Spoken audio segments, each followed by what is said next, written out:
Kita ke kasus lainnya pemirsa, korban pelecehan seksual IWS alias Agus disabilitas di Mataram bertambah menjadi 15 orang. Polisi segera melimpahkan kasus pelecehan tersebut ke kejaksaan.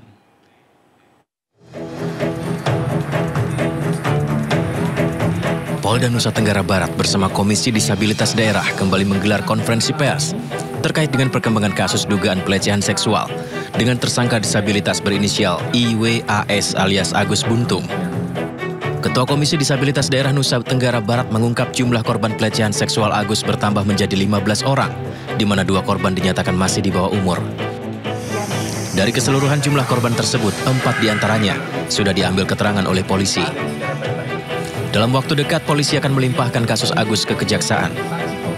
Proses penyidikan ini didasari oleh satu laporan polisi, yaitu laporan terhadap korban yang pertama.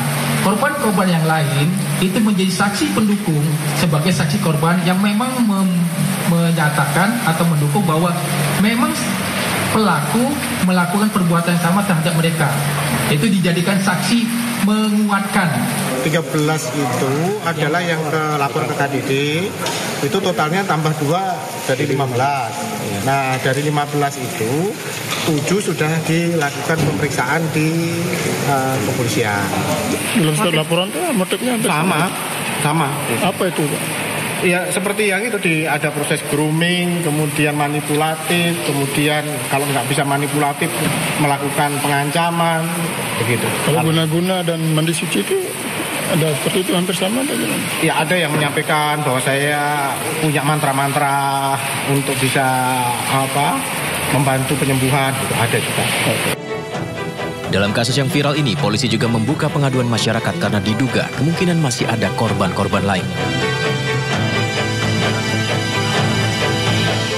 Sementara itu, Polda NTB membuka posko pengaduan korban pelecehan seksual yang dilakukan IWS atau Agus. Pembukaan posko dilakukan menyusul banyaknya wanita yang menjadi korban pelecehan Agus.